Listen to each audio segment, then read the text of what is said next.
Yeah, so I found this movie about 5 years ago. Came out in 2017. So yeah, like right around when it came out, because a guy I watch on YouTube who does movie reviews put it on his best films of 2017, and it sounded interesting to me because I like heist movies, and he was like, it's a heist movie about cheating on tests, which I think sounds amazing. So basically, Bad Genius is a movie about a group of friends who collude to cheat on exams in school in order to get better test scores. It's based on a real story, although like I don't think the story was as widespread as what actually happened, and I'm not 100% sure it took place in Thailand, the real event. But yeah, it's just a fun heist movie about school exams. Yeah, this was the first time I heard of this movie, but I loved it. I thought it was just absolutely nail biting. Like, it's one of the best crime caper heist films I think I've ever seen. Like, I'd put it above like Ocean's 11, which is funny because it essentially takes place in like one of the most boring settings you can imagine, which is an exam setting. It's not like a bank robbery, but it is the way it's shot. And the editing, especially, is just so nerve wracking. I found myself just like burying my head into the pillow at points and like sort of laughing a lot, but it was more just like nervous laughter, just because it just creates such amazing suspense and tension as they try and cheat and copy each other. Yeah, I loved it. I really loved. I agree. I really loved the execution of the film and just kind of the. It really just had like the flow and style of a good heist film down. Really just really well choreographed and all that. I mean, I'm a little less interested in the high school area genre these days, so that part didn't grip me as much. But I thought the execution and the characters kind of overcame that for me. So yeah, my only downsides of the film are more of a personal nature. But I thought the film was very good. Maybe a little bit of the classic classic thing I find in in a lot of Asian cinema where like the climaxes and the tension points like just for me just like drag on like maybe 30 seconds too long. I'm just like, come on, let's get this like snippier instead of going back and forth of people just the meme of Jordan Peele sweating bullets like I, I I know it almost becomes sort of ridiculous at certain points, like yeah. when they're running, because the first few take place, in the one exam room, but the final one, she's like running down the streets of a Sydney train station while this evil German, hunts her down, and it's cutting back to Thailand, and the printing press is breaking down, and all the people are yelling at her, and the phones are failing. Like it just keeps piling on the obstacles until you're almost like, I was just laughing. I just found myself laughing at the sort of the absurdity of it. But it was Yeah, not I because think it was Yeah. bad, just because it was just so ratcheting up the tension so unbelievably. Yeah, I think like the reason because this is in my top four favorite movies. The reason I Mm. love it is because it is so absurd. Like it is bonkers, and they play into that, and I think that makes it more like they're like it's so mundane, and they make it up to 100, and I think that makes it just so fun. It's just a really fun movie. Yeah, like a lot of my favorite movies, I like them because they're really sort of deep character studies or they're dealing with sort of complex, challenging ideas. And this touches on some interesting themes around like, the class system in Thailand and the corruption in the school system. But at a base level, that this is a purely entertaining film at like just a purely sort of emotional sensory level. Like it just evokes tension and thrill and suspense in the viewer. Like it just holds you so well and it's so skillfully done. Like maybe the story is absurd, but the actual editing is beautiful. And they're just all these like tiny little shots. Like that, just for a microsecond, you see like a pencil sort of shaving sharpening, and I loved all that, all those tiny little details. They create such like precision and almost like paranoia, like you're in the exam room, your eyes darting around at everything. Yeah, there's so many Yeah, fun no. things to catch on to because I've seen this movie probably 5, 6 times, and this Mm, time I noticed so like the scene where she learns about the different time zones and like kind of formulates the idea about the Sydney exam. Her shirt says "making it happen," and I just was like, oh, I didn't notice that. And then this is like so it doesn't have anything to do with anything, but when they're doing those mock uh interrogations, one of the doors says Jesus on it. I don't know why. It just does. And I love that. Yeah. Yeah, no, Yeah. it's kind of like to your point about kind of the like amping up like the test take. It's like they almost turn like the test taking aspect into like the start of like a race car like race, and like just like you're putting things into gear, but instead you're just like getting all like your supplies and pencils like in order. It's quite entertaining. Yeah, I guess the only thing I struggled with was sort of like the final 10 minutes. I found like the ending kind of hit a gear change, to follow with the race car analogy, where like we were following Lynn's journey and she was so sort of determined to pull off this amazing heist and sort of like, make a name for herself, or, sort of break her way into the upper echelons of Thailand, or, make a successful career for herself. And then all of a sudden she's sort of overcome with guilt. And I wasn't quite with her. Like I wasn't quite understanding where that gear shift happened. So I felt a bit detached from Lynn as a character, and also Bank as well, like because he's quite a empathetic figure for most of the film, struggling to help his parents run this laundromat and picked on by the richer kids, and then tries to, like Lynn, tries to fight back and reestablish himself and make a career for himself. But he kind of takes the evil route, and Lynn kind of takes this surprisingly moral route. So I felt a bit detached from the characters in the final 10 minutes, and it felt like a weirdly moralizing message at the end, because up until that point, like we had been so invested and so excited by this heist. And, there was even sort of like justification on Lynn's part, where she's like, the school is corrupt, and we're like at such a disadvantage to the rich kids. They basically they can buy the test answers. So we're just evening the playing field. But then all of a sudden it stops, and it almost felt like the censors had come in and made them have this sort of highly moralizing message. Yeah, I felt like at the end they were like, cheating is bad, don't do it. And I don't know what the explanation is for that. The only thing I can think of is like she learns that, she's gotta do things the right way, because, like she said, college exams aren't multiple choice, which is a lie depending on what major you go into. But it's not a sustainable thing. I guess she kind of just thought that, Bank would go and, ruin everything, so it's better for her to come clean first and make her dad proud. I also am not really sure about the ending, but I don't really care because the rest of the movie is so fun. Yeah. Like it seemed like the change occurred when she saw Bunk in the interrogation office and felt guilty about it. But then it turns out he's the villain, or he becomes the villain. So I couldn't quite follow Lynn's train of thought there. Yeah, I actually was wondering, did you think, at the end, I don't know if I'm jumping ahead, but when Bonk is like, you have to help me, he comes up with a scam for the GMAT or whatever, and he's like, you have to help me because you're the reason that, everything has gone to shit in his life now. Do you think she owed him? No. Not really. I mean, No, you don't owe anyone anything. Like that felt like one of those classics, of a less moral person trying to, guilt trip another person. But yeah, overall, I agree with you guys that the stuff at the end kind of takes a turn where it did feel like it was trying to make a point of cheating is bad. I could follow it most of the way. I think the big one for me is the very final shot of her admitting internationally to it. That just seems so unnecessary to me. And doesn't seem like she needed to do it at all.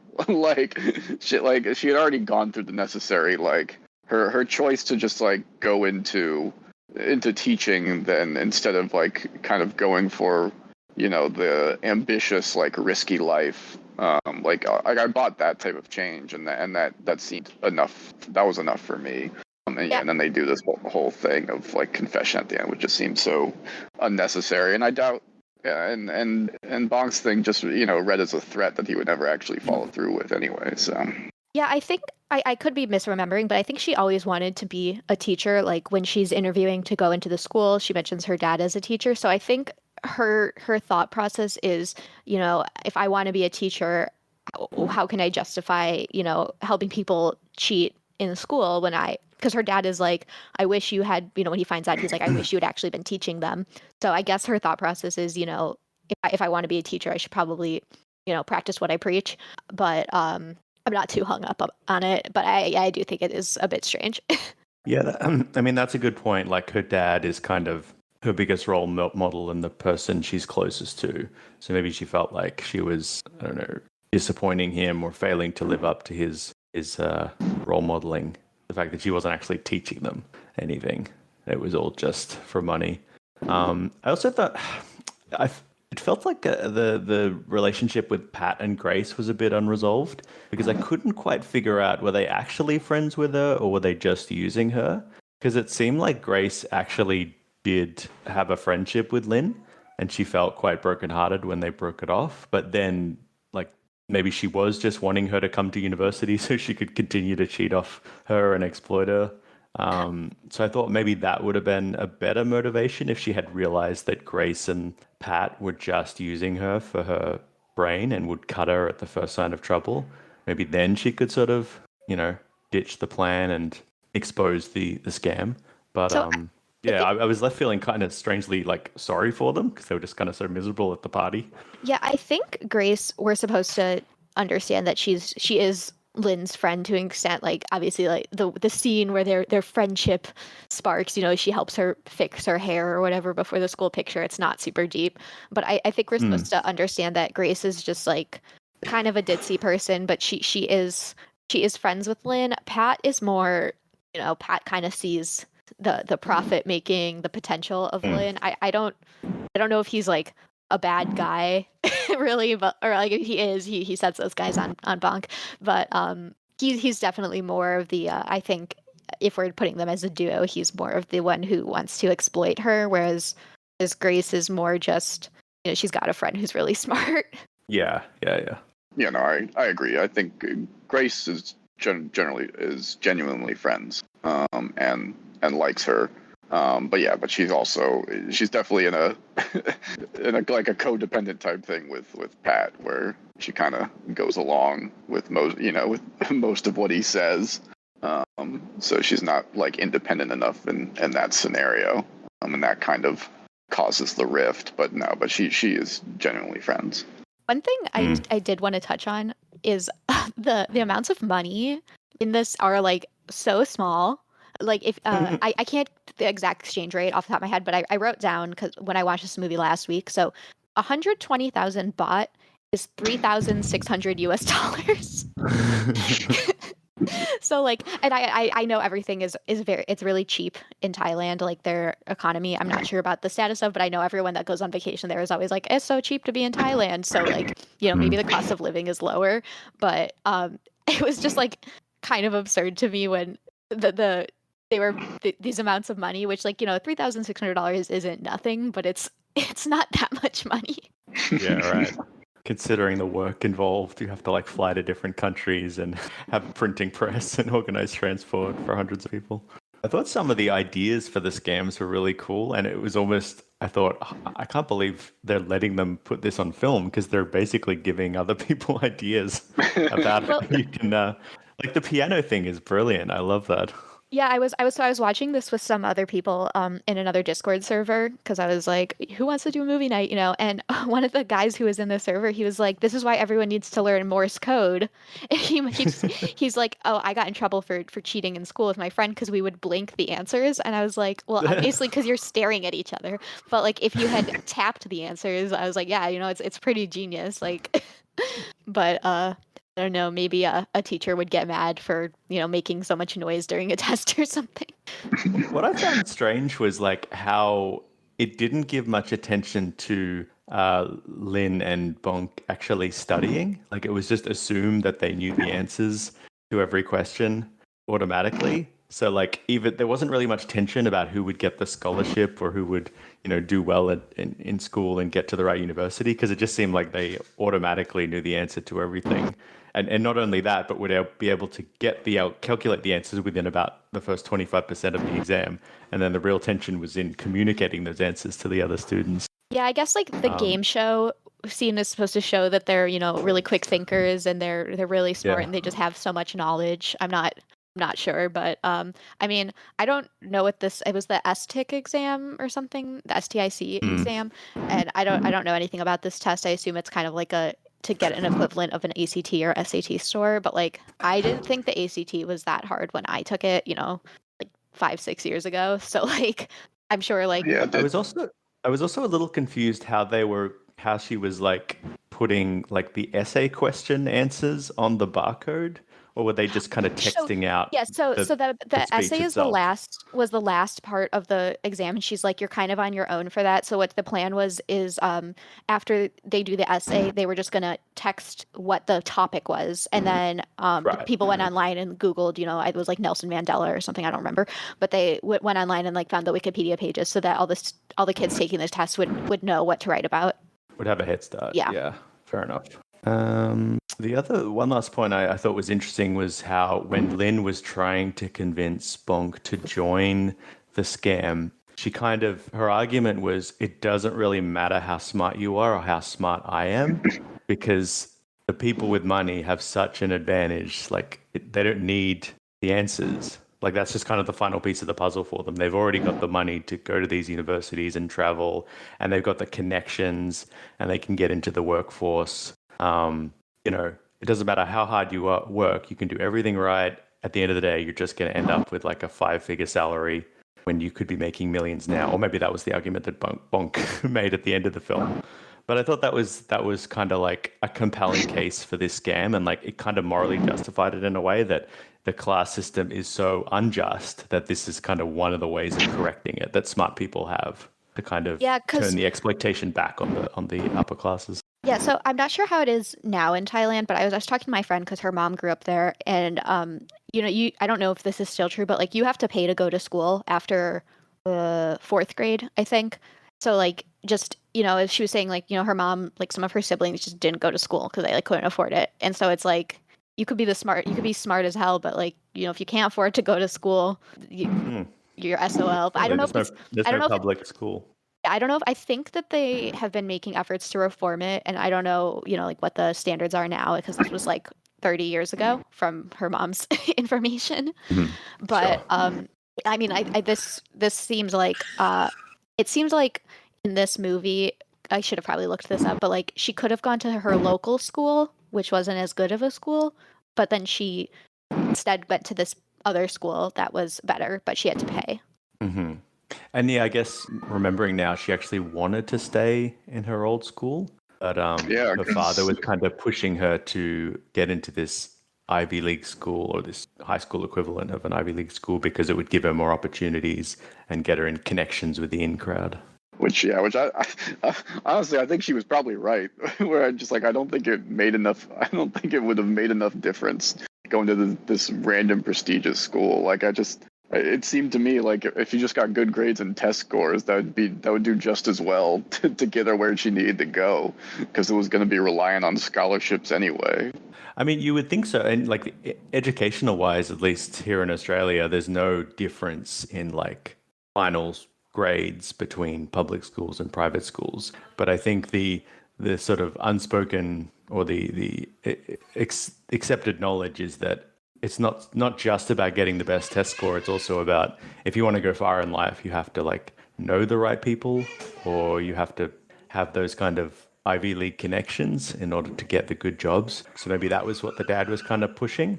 So Right, yeah. it's a bit slippery for Lynn because in one sense her dad is saying, be honorable, follow the right way, study hard, and you'll succeed. But the other thing is he's pushing her into this high school. He's paying the school this kind of extortion fees to get her daughter in there.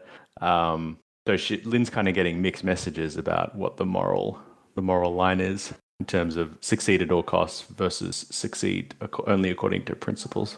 I would like to say I did a quick Google search. Wikipedia tells me that education is free in Thailand until grade 9, and then I think the government can provide subsidies for high school, but I'm not 100% sure how good those are. But they rank like 87% in their like world education calculator on like doing what should be done for school.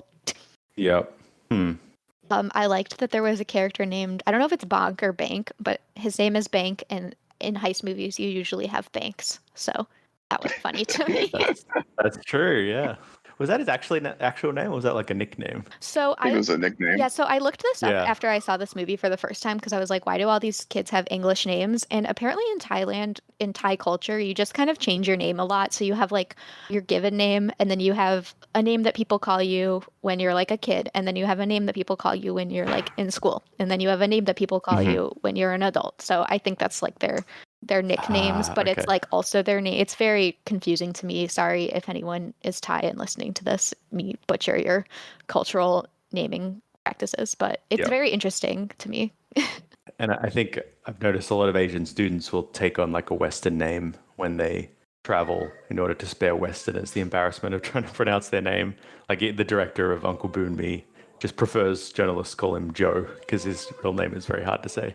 Yeah, I find that, with tonal languages. But I mean, if you're speaking a tonal language, then you should be able to use your, native name. But, it makes sense for like, in English, we don't have tones. So it's really hard to properly say a lot of like Chinese and Thai names and other languages that have tones. Sorry, can't think of any.